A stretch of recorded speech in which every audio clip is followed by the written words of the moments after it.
You want to use a variety because you do want to strengthen the glute medius during hip flexion and during hip extension. You don't want to just use one or the other. Hey guys, it's Corey from Redefining Strength. Unfortunately, hip pain is an all too common complaint. But the best way to prevent hip injuries is to address those nagging little aches and pains before they actually add up. The best rehab is prehab. That's why today I want to go into 5 prehab moves you can do to help improve your hip mobility and prevent hip injury. Because those little nagging aches and pains that we tend to want to ignore can add up, and that perpetual overload is what results in injury. If we end up with a hip injury, we can also end up with lower back pain or even knee or ankle pain. So what are 5 prehab moves that you should be including daily to improve your hip mobility and prevent those aches and pains? Exercise number 1 is the rectus femoris foam rolling. So you might have heard of the psoas because it's that sexy hip flexor muscle that gets a lot of attention for causing lower back, hip, and knee pain. But the rectus femoris is also a hip flexor muscle that can impact not only the hip, but also the knee.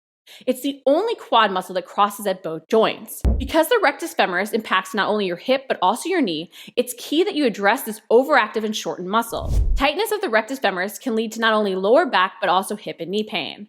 So if you struggle to activate your glutes, you need to first relax this overactive muscle.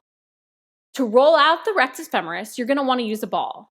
While you can use a roller and place it right in the middle of your quads, it won't dig in as much. If you find that the ball applies too much pressure, using the roller is a great first step. You need to make sure that when you're foam rolling, you can actually relax as you hold on the trigger point. Because if you can't relax as you apply pressure, you're not going to get the full benefit. Because tensing against it basically fights against what you're trying to accomplish.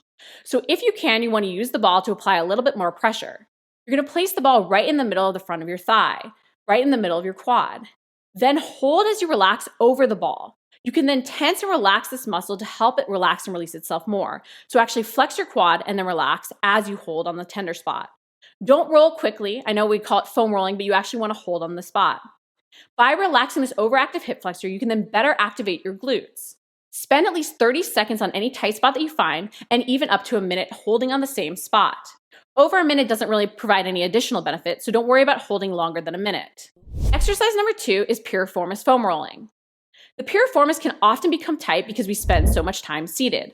I actually call piriformis syndrome sitting butt syndrome because this muscle can become shortened because we're spending so much time seated. So even if you're exercising and you find that you're cycling a lot, you want to address tightness of this muscle. To foam roll your piriformis, you can use a roller, although a ball often works better to really dig into the muscle. You want to focus on the spot right where the top of your jean pocket sort of would be. So if you use the roller, you're going to want to cross your ankle over the other knee as you relax into that side. You then want to hold on any tight spots that you find. If you have a ball, you can dig in a little bit more to the muscle. You can also lift and lower your leg to tense and relax the muscle and help it relax and release itself. Again, remember, as you hold, you want to really breathe and relax into the movement to help the muscle relax. It's really a key that if you do have any piriformis tightness, that you address the tightness of this muscle because it can lead to not only hip pain, but even sciatic compression. Exercise number 3 is a single leg hip thruster with knee hug. After starting to relax those commonly overactive muscles, you then want to make sure that you're activating underactive ones. And one of the great part about activation moves like the single leg hip thruster with knee hug is that you're activating your glute and therefore driving your hip into extension to help stretch out tight hip flexors. So activation moves have that added benefit of also stretching out and relaxing those overactive shortened muscles. To do this move, you're going to want to set up on a bench. You're going to place both feet flat on the ground and then hug one knee in. You're going to use this knee hug to help you really focus on that other side and stretching that other hip flexor as you activate your glute. This activation move actually mimics one of the tests to see if your hip flexors are shortened. So it's a great way to activate your glutes as you stretch out your hips. You'll then want to bridge up, really squeezing your glute to drive your hip into extension. Don't arch your lower back just to bridge up higher. Make sure that you're only extending by squeezing your glute. This is a great move because it's a unilateral exercise, so it'll help you correct any imbalances. Because often we only have an underactive glute on one side or an injury on one side, so we want to make sure that we're addressing weakness on that side. If the single leg hip thruster is too much, because this is also an advanced movement, and you start to feel your hamstring compensating or even your quad engaging, you might do this as a glute bridge variation or even an 80-20 variation, keeping your other foot down. You want to be very conscious of what you feel working, because while we're trying to activate the muscle groups, if you don't actually feel your glutes working during the movement and you feel your hamstrings or lower back compensating, you're not going to get the full benefit. You're not actually stretching out those tight hip flexors. Exercise number 4 is hinge 3-way hip circles.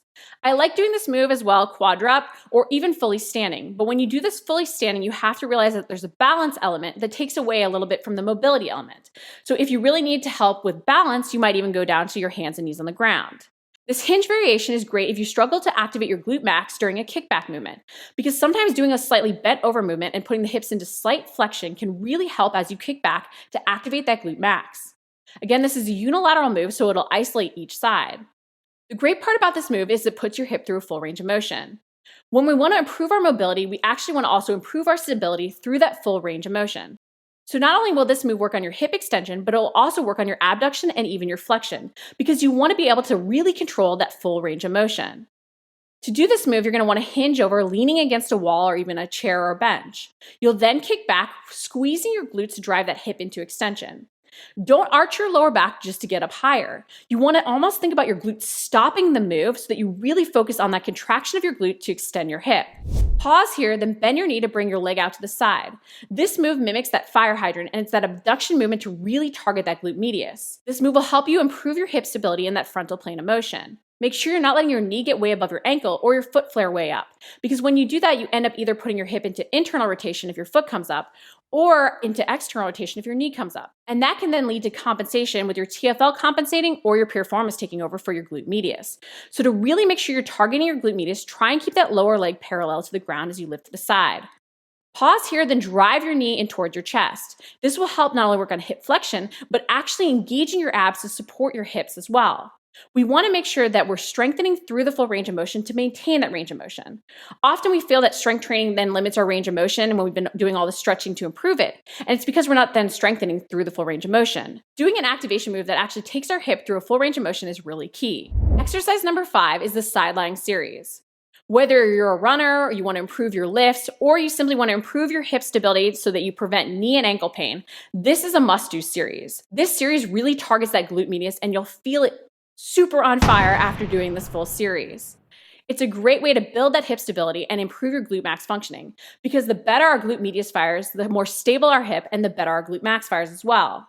It's really key when you do this sideline series, as simple as it seems, that you don't allow your TFL or piriformis to compensate. You might want to turn your toe down towards the ground as you do that lateral raise. Make sure that you're not externally rotating your hip, but even keeping a slight internal rotation to sort of keep that TFL busy and not allow the piriformis to compensate. This will allow you to better activate your glute medius.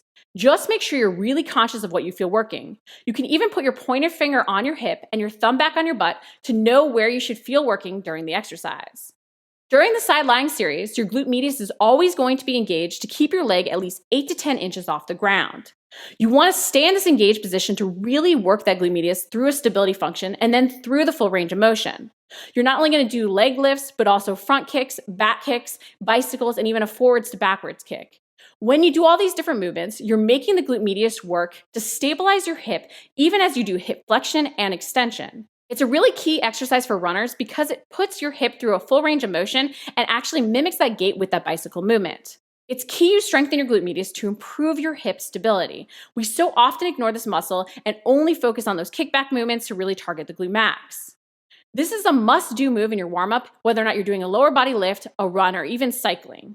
Just remember that while you might choose to only include 1 or 2 of the sideline series in your warm-up, you want to use a variety because you do want to strengthen the glute medius during hip flexion and during hip extension. You don't want to just use one or the other. Using these 5 moves, you can put a great prehab plan in place to avoid chronic hip pain. Because while we spend so much time seated, by doing these moves as part of our warm-ups or even our prehab, we can make sure we're moving well during our workouts so we can lift more and run faster without injuries adding up. If you like the video, make sure to like it, comment below if you have any questions, and subscribe. We're posting new videos each week.